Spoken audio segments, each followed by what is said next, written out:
नंदिनीचं वय 25 वर्षाचं होतं. तिचं शिक्षण पूर्ण झाल्यावर तिचं लग्न झालं आणि ती आपल्या नवऱ्यासोबत सासरच्या घराकडे जात होती. ती शहरातून आली होती. तिच्या मनात एक वेगळाच उत्साह, नवीन जीवनाची स्वप्न आणि सासरच्या घरात आपलं स्थान मिळवण्याची काहीशी भीती देखील होती. नंदिनीला माहीत होतं की सासू म्हणजे फक्त नवऱ्याची आई नाही, तर घरातील मुख्य व्यक्ती आहे, जी घरगुती नियम, रीती, परंपरा आणि नैतिकतेला प्राधान्य देत असते. अशाच प्रकारे नंदिनीच्या मनात विचारांचं ढग गुंफलेलं होतं की मी सासूला आवडेन का? मी घरातील सगळे नियम पाळू शकेन का? नवऱ्यासोबत माझं नातं असंच नेहमी प्रेमळ राहील का? अशा प्रकारच्या प्रश्नांनी तिच्या मनाची शांतता गेली. नंदिनी गावातल्या बस थांब्यावर उतरली. तिची नजर त्या ओलसर मातीवर पडली, जी वाऱ्याच्या स्पर्शाने हालत होती. तिने डोकं वर करून पाहिलं घराच्या दिशेने, जिथे तिची नवरीची वाट पाहत होती. घर उंच, सुंदर रंगाचं, साधेपणानं पण अभिमानाने उभं होतं. काही वेळातच नंदिनी घरात पाऊल टाकताच तिला सासू शांताबाई दिसल्या. सासू थोड्या कठोर पण आदरणीय स्वरूपाच्या होत्या. चेहऱ्यावर गोडसर हसू, पण डोळ्यात एक प्रकारचा निरीक्षणाचा ताठरपणा होता. आणि शांताबाईंचं लक्ष नवरीवर म्हणजेच नंदिनीवर होतं. त्या कधी तिच्या कपड्यांकडे, कधी हाताच्या हालचालींकडे, तर कधी तिच्या चेहऱ्यावरच्या भावनांकडे निरखून पाहत होत्या. "अरे, तुम्ही सर्वजण आलात? चला आत या पटकन," असं शांताबाई म्हणाल्या. तेव्हा त्यांच्या आवाजात थोडासा कठोरपणा पण प्रेमाचा हलका छटा होता. नंदिनीने घरात पहिलं पाऊल ठेवलं आणि हळूच "नमस्ते आई" म्हणाली. सासूने डोळे भरून पाहिलं आणि तोंडावर हलकंसं हसू उमटलं. ही पहिली भेट होती, जिथे दोघींच्या मनात नव्या नात्याची बीजे पडली. पण दोन्ही जाणीव होत होती की हे नातं फक्त प्रेमानेच नव्हे, तर समजूतदारपणाने देखील वाढेल. घरातील पहिलं काही दिवस थोडे नंदिनीसाठी संघर्षाचे होते. नंदिनी शहरातील पद्धतींची सवय घेऊन आली होती. त्यामुळेच स्वयंपाक, स्वच्छता आणि घरातील लहान लहान नियम तिला पहिल्यांदा कठीण, अवघड जाणवत होते. शांताबाई प्रत्येक गोष्ट नीट पाहत होत्या. स्वयंपाकाची चव, घर स्वच्छ ठेवणं, लहान मोठ्या वस्तूंची व्यवस्थित मांडणी केली आहे की नाही. पण तेव्हा नंदिनीला कामाची सवय नसल्याने या सर्व गोष्टी इतक्या चांगल्या प्रकारे तिला जमत नव्हत्या. तिला वाटत होतं की आई, मला जमत नाही तर मी चुकीची आहे का? आणि मी मनापासून प्रयत्न करत आहे या सर्व गोष्टी करायच्या. त्यानंतर काही दिवसात तिला जाणवलं की सासूच्या कठोरपणामागे खरी काळजी आहे की घर व्यवस्थित राहावं, नवऱ्याला आणि कुटुंबाला आदर मिळावा, घरच्या रीती परंपरा जपल्या जाव्यात.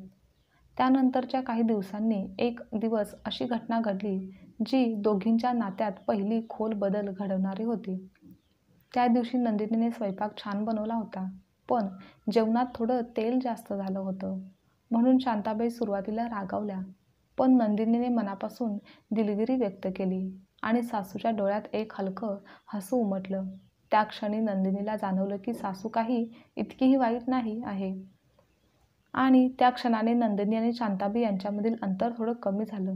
दोघींमध्ये एक प्रकारचा सूक्ष्म समज निर्माण झाला. एकमेकांच्या चुकांवर प्रेम आणि संयम ठेवण्याची तयारी तेथूनच सुरू झाली. काही दिवसानंतर घर हळूहळू नंदिनी आणि सासूच्या सहकार्याने समजूतदारपणाने घर उभं राहत होतं. लहान मोठ्या गोष्टीतून प्रेम आणि आदर दोघींच्या नात्यांची पायाभरणी करत होता. या भागातील हळूवारपणा, प्रेम, भावना आणि संघर्ष यांची सुरुवात झाली. पण पुढच्या काही महिन्यात संकट, गैरसमज आणि घरातील जबाबदाऱ्यामुळे या नात्यात खूप गाढ आणि भावनिक बदल घडणार होते. नंदिनी आता घरात पूर्णपणे समाविष्ट होण्याचा प्रयत्न करत होती. प्रत्येक गोष्ट मनापासून करण्याचा प्रयत्न करत होती. सुरुवातीच्या आठवड्यानंतर, काही महिन्यानंतर तिला जाणवलं होतं की घरगुती जीवन किंवा संसार, कुटुंब हे फक्त स्वयंपाक आणि साफसफाई पुरतंच मर्यादित नाही, तर त्यात असंख्य नाजूक नियम, कुटुंबाच्या अपेक्षा आणि समाजाची बंधने देखील आहेत. शांताबाईंनी तिच्या प्रत्येक हालचालीवर लक्ष त्यात ठेवत होत्या. कधी कपडे नीट धुतले आहेत की नाहीत, स्वयंपाकाची पद्धत योग्य आहे का, घरातील वस्तू योग्य ठिकाणी ठेवली आहे का, हे सर्व शांताबाई निरखून पाहत होत्या.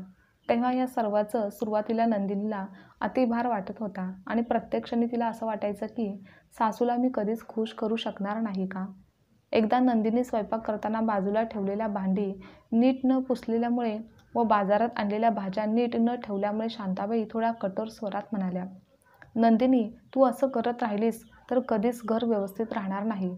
शिस्तबद्ध कोणतीच गोष्ट होणार नाही. नंदिनी डोळ्यात पाणी आणत म्हणते, आई मी खूप प्रयत्न करते आहे, पण काहीतरी चुकते माझ्याकडून. तरी मी तर काय करू? मग शांताबाईंनी तिला पाहिलं आणि काही क्षण शांत राहून हळूच म्हणाल्या की अगं, मी तुला हे सर्व त्रास देण्यासाठी नाही म्हणत आहे, पण मला फक्त हे हवं आहे की तुझ्या हातातून जे काही तू करत आहेस, तयार होत आहे किंवा जे काही तू बनवत आहेस ते योग्य बरोबर असावं. तू आत्तापासून परफेक्ट कामाची सवय लावून घेतलीस तर तुलाच पुढे जाऊन सोपं जाईल आणि तसंही तू सक्षम आहेस. तुला फक्त वेळ द्यावा लागेल.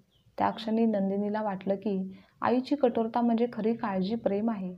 ही पहिली छोटी जाणीव होती आणि ज्याने तिच्या मनात आईसाठी आदर वाढवला होता. पण संघर्षाचा प्रवाह अजून संपलेला नव्हता.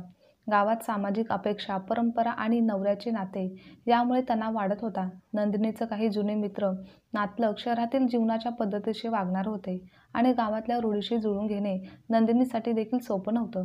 विशेषतः तिच्या नवऱ्याने अनेकदा तिला सांगितलं की नंदिनी, आईचं म्हणणं ऐकत जा, तिचा अनुभव तुला पुढे मदत करेल, यावर विश्वास ठेव. तेव्हा नंदिनी मनात विचार करू लागली की प्रत्येक गोष्टीवर नियंत्रण ठेवणारी सासू आणि प्रत्येक गोष्ट नीट न करता येत नाही म्हणून त्रास करून घेणारी सून हे नातं खूप गुंतागुंतीचं आहे. पण तिच्या मनात हळूहळू जाणवत होतं की सासू तिच्यासाठीच कठोर आहेत, पण स्वतःसाठी नाहीत. त्यानंतर एक दिवस अशी घटना घडली ज्याने घरातल्या नात्याला नवीन वळणे दिली. जेव्हा शांताबाई अचानक आजारी पडल्या, त्यामुळे पुढचे काही दिवस घराच्या कामासाठी त्या स्वतः सक्षम नव्हत्या. नंदिनी सुरुवातीला गोंधळून गेली. तिला भीती वाटली, पण तिने घर सांभाळण्याचा निर्णय तेव्हाच घेतला. नंदिनीने घरातील प्रत्येक स्वच्छता, काम, स्वयंपाक आणि नवऱ्यासोबतचं नातं सगळं काही सांभाळलं. तिचे प्रयत्न यशस्वी होत गेले आणि त्याच काळात तिला जाणवलं की आईची कठोरपणा, शिस्त किती महत्त्वाची आहे. घर व्यवस्थित राहावं आणि प्रत्येक व्यक्तीला आदर मिळावा. शांताबाईला हा अनुभव खूप भावला. त्यांनी पहिल्यांदाच मनापासून नंदिनीचं कौतुक केलं. तू खरंच चांगली आहेस. तुला वेळ लागला, पण तुला घर सांभाळता येतं, जबाबदारी पूर्ण करता येते. त्या दिवशी सासूला जाणवलं की संघर्ष आणि सहकार्य दोघींना एकमेकांच्या जवळ आणत आहे. सासू-सुनेच्या नात्यातील खरी गोड ही केवळ प्रेमात नाही, तर समंजसपणा, संयम यात देखील आहे. आणि याच काळात नंदिनी आणि शांताबाई यांच्यातील नातं हळूहळू बदलू लागलं. छोट्या-मोठ्या गोष्टीतून प्रेम, आदर आणि काळजीची जाणीव निर्माण झाली. नंदिनी आता घरात पूर्णपणे सामावलेली होती. तिने घराची पूर्ण काळजी स्वतःवर घेतली होती. पण आयुष्यातील चढ-उतार काही कमी झाले नव्हते. शांताबाईंच्या अचानक आजारपणानंतर घरातील जबाबदाऱ्यांचं ओझं नंदिनीवर आलं. सुरुवातीला तिला जरा भीती वाटली, पण तिने स्वतःला सांगितलं, मी सक्षम आहे. सासूसाठी, नवऱ्यासाठी आणि या घरासाठी मला हे करावंच लागेल. नंदिनीची अजून परीक्षा संपली नव्हती, तर अजून एक समस्या तिच्यासमोर येऊन उभी राहिली होती. तिच्या नवऱ्याच्या कामात अचानक अडचणी आल्या. त्याचा परिणाम आर्थिक अडचण निर्माण झाली. त्यात शांताबाईंचा दवाखाना सुरू होताच, त्यामुळे परिस्थिती अजूनच बिकट होती. पण नंदिनीने स्वतःसाठी आणि कुटुंबासाठी नवा मार्ग शोधला.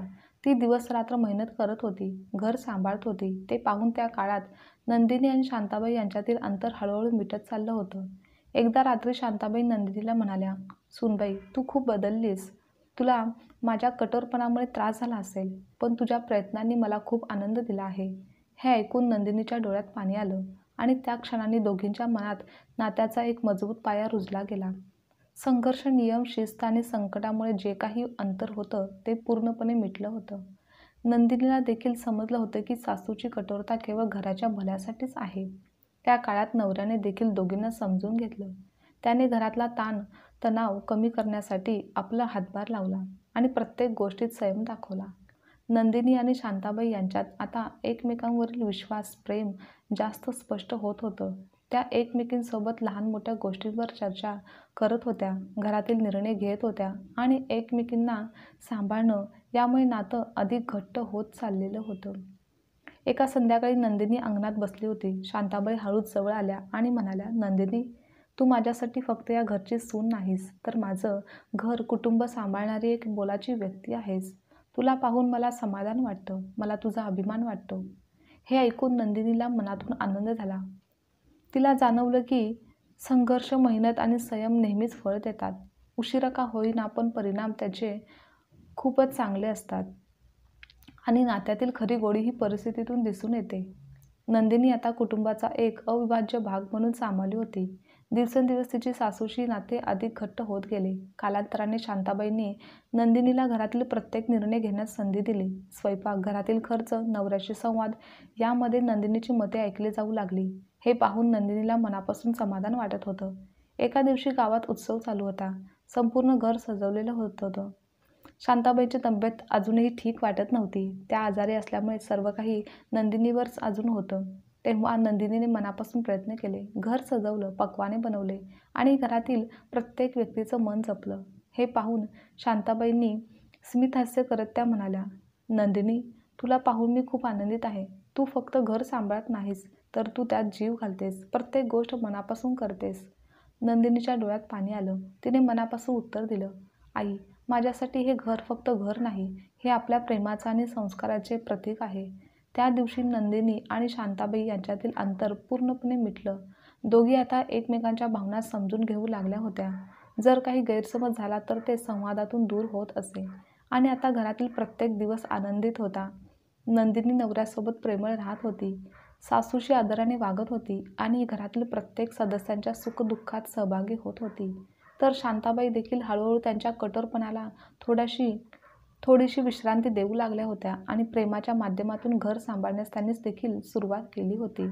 त्यानंतर नंदिनी आणि सासू यांच्यातील नाते फक्त कर्तव्यापुरते मर्यादित राहिलेले नव्हते, तर ते विश्वास, प्रेम, स्नेह, आदर यावर आधारित होत चालले होते. घरातील प्रत्येक गोष्ट आता दोघींच्या सहकार्याने सुंदर, योग्य बनत होती आणि नंदिनीला आता नव्याने जाणवत होतं की कुटुंबातील नात्यामध्ये फक्त प्रेम नाही, तर सहानुभूती, समंजसपणा आणि एकमेकांवरील विश्वास याचीही मोठी भूमिका आहे.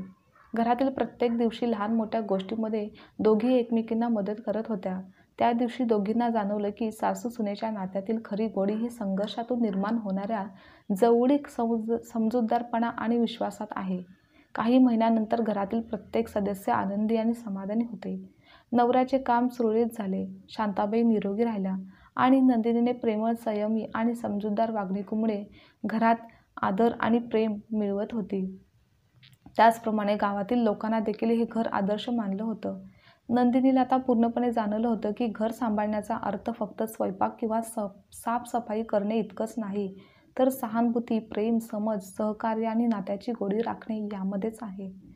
सासू-सुनेचं नातं संघर्षातून, समजूतदारपणातून आणि प्रेमातून उभं राहिलं तर ते आयुष्यभर टिकतं आणि कुटुंबातील प्रत्येक सदस्याच्या जीवनात आनंद आणि समृद्धी आणतं.